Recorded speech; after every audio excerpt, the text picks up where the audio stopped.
30 अप्रैल 2025 को एक विनाशकारी आग ने यरूशलेम और तेल अवीव को जोड़ने वाले मुख्य हाईवे नंबर 1 को निगल लिया। इस भीषण आग ने ड्राइवर्स को मजबूर कर दिया कि वो अपनी गाड़ियां वहीं छोड़कर धुएं से घिरे अंधकार में पैदल भागें।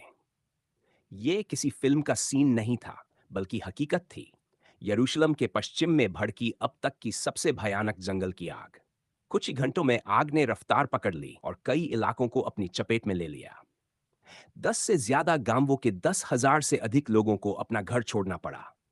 इनमें बैतमीर, शेष, गिवात याइम और रमात रजियल जैसे गांव शामिल थे।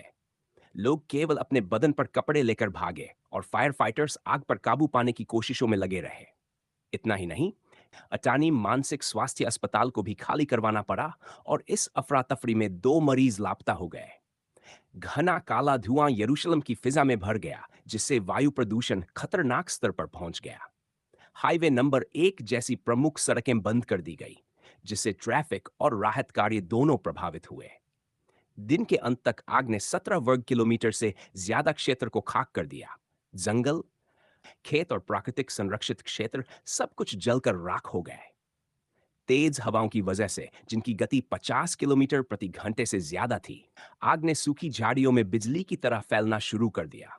20 घर पूरी तरह जल गए और हजारों घरों पर संकट मंडराने लगा। अधिकारियों का मानना है कि ये आग मानवजनित थी। कुछ विशेषज्ञों के अनुसार ये लापरवाही या फिर जानबूझकर की गई हरकत हो सकती है। Fire and rescue services commissioner डेट्टी सिमची ने पुष्टि की कि आग इंसानी वजहों से लगी, पर जांच अभी जारी है। अभी तक किसी की गिरफ्तारी नहीं हुई है और कोई निष्कर्ष निकालना जल्दबाजी होगी। वातावरण मंत्री तामार जैंडबर्ग ने इस घटना को जलवायु परिवर्तन से जोड़ा और चेतावनी दी कि इस तरह की आगें अब अधिक बार और अधिक भयंकर रूप में सामने आएंगी।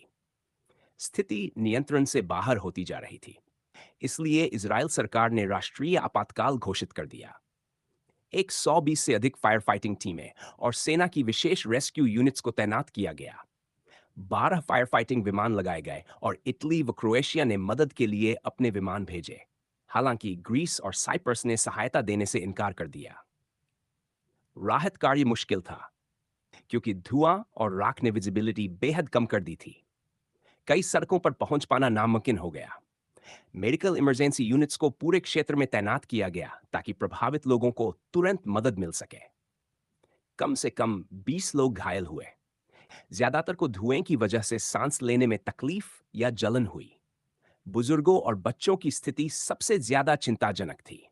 एम्बुलेंस और मोटरसाइकिल रैपिड रिस्पांस यूनिट्स हर महत्वपूर्ण सड़क पर तैनात थी, ताकि समय रहते मदद पहुंचाई जा सके।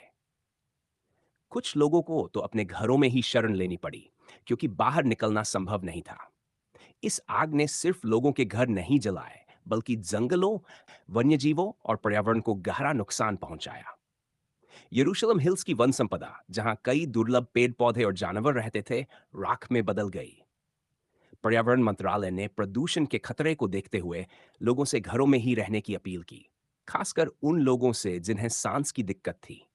राष्ट्रीय उद्यानों और प्राकृतिक संरक्षित क्षेत्रों का बड़ा हिस्सा तबाह हो गया। इन इलाकों की पुनर्बहाली में सालों लगेंगे। जब आग पर काबू पाया गया, तब राहत और पुनर्वास कार्य शुरू हुआ। इजरायली सरकार ने $21 मिलियन की तात्कालिक सहायता की मंजूरी दी, जिससे लोगों को शरण, दवा और जरूरी सेवाएं दी जा सकें। हजारों लोगों को अस्थायी शिविरों में रखा गया, जहां स्थानीय प्रशासन और स्वयंसेवक भोजन, पानी और जरूरी सामान की व्यवस्था कर रहे हैं।